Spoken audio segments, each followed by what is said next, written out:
So, you've just got to law school and you want to know how to make the best start. But it's all pretty daunting. There's so much information and you don't know where to begin. How's it going? My name's Adam, Senior Law Lecturer and author on OUP's Concentrate series. In this video, I want to share my top tips for getting off to a great start at law school. You've arrived at uni and straight away it feels very different to school or college. There's lots of new things to take in. There's people, there's buildings, there's modules, there's classes, there's timetables to name but a few. Oh, and there's the challenges if you're living away from home for the first time.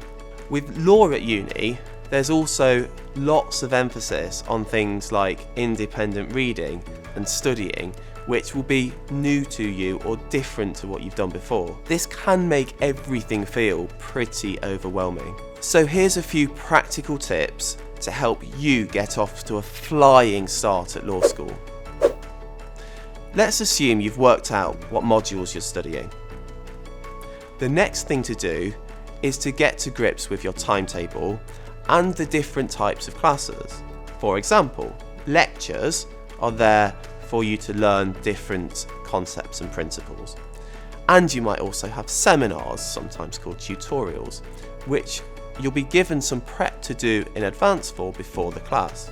And remember to leave enough time for travelling to find the classrooms, especially if you're on a large campus. You don't want to end up in a panic like I did every time I walked in late. At the start of uni, students often ask me how much help they'll get.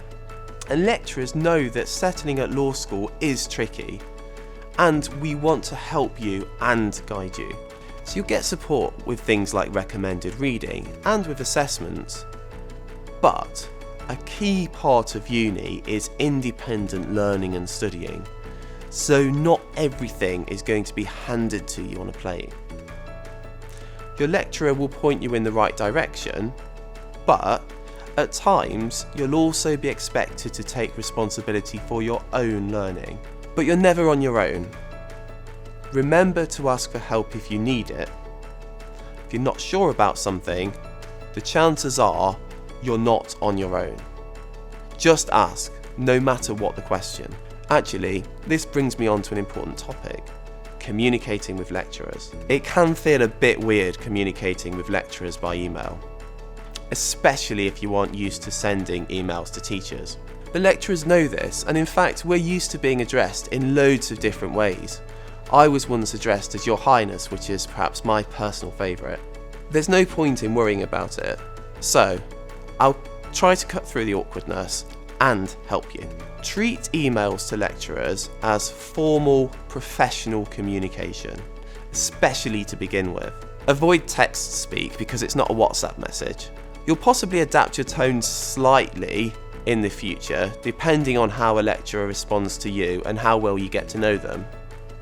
But don't do what I did and worry that the very first email you ever send to a lecturer will define their impression of you forever. We know that this sort of thing can take some getting used to.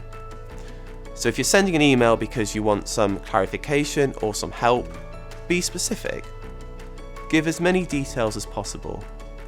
If you want to send an email to a lecturer because you aren't sure about something you've been studying on the module, avoid being too general by saying things like, "I didn't understand this topic," and just leaving it there. Your lecturer isn't going to explain the entire topic by email, and this will create a bad impression. A good technique is to explain your understanding before checking if it's correct. It'll be much easier for your lecturer to give a meaningful answer if you're clear about what's confusing you and what you think the answer is. And this will also create a good impression. Something else I found students struggle with is how to make notes during a lecture or in classes. Let me share some top tips on that. There's a lot of information to take in with every class, and it's a struggle at first. There were so many times as a student that I thought my lecturer was speaking a completely different language, and there's no way that I was going to understand it all. Well, here's the truth. You don't need to understand everything straight away. and the chances are that you won't do. That's normal. What I recommend you do is make notes of what's said during your classes, even if you don't really understand it. Then go back to what you've written later when you're making revision notes and doing your independent reading. This will give you time to work out what was actually going on when the lecturer was speaking. Doing this stopped me from worrying if I didn't understand what was said in classes, because I knew it would all fall into place once I had the time to think about it or discuss it with my course mates. You'll probably also be thinking about the format of your notes. Should you make electronic notes, for example by laptop or tablet? Or should they be handwritten? Well, everyone's style's different. The key thing is to be comfortable making notes in a way that's best for you, and don't worry if it takes a little bit of time to find out. So, if you're struggling to understand something and get that sinking feeling that you're not good enough for law, don't let it get to you. Law's a challenging subject full of inconsistencies and opinions, but that's part of the fun. No one, even law lecturers, understands everything straight away. Getting to grips with difficult principles and cracking complex problems are key skills for law students. So don't worry and embrace it. Enjoy the challenge of thinking about the law and doing some reading around it.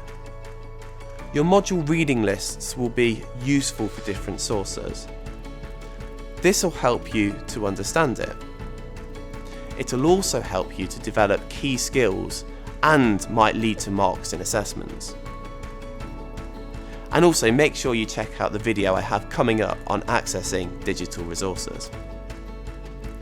Of course, if you're still not sure, you can always check with your course mates or your lecturer. Final thing from me about understanding starting life at law school, and I can't end without addressing this. I'm on about the myth that a student who's already studied law at A-level, for example, has an advantage over anyone who's new to law. Let me debunk that myth right now. I studied law at A-level and at uni, and I can tell you that law's very different at uni. A few legal principles or concepts will be familiar to those who studied law before, but you'll be taught them anyway, so that won't matter. And at uni, you'll be learning to apply many different skills like independent research and critical thinking, and will analyse the law in much greater depth. This means you shouldn't think you're playing catch up if you're new to studying law. It's really not worth worrying about. Hopefully what we've covered will make you feel more confident as you start life at law school. Let me wrap up this video by leaving you with one key takeaway message. If in doubt or in need of help, don't worry. It's normal and there's always help available, so don't be afraid to ask. Thanks for watching. Remember to check out the other videos in this series, and if this has left you with any burning issues unanswered, don't be afraid to ask. Tell us what you think in the comments. In the next video, I'll be sharing my top tips for revising at law school. So thanks very much for watching.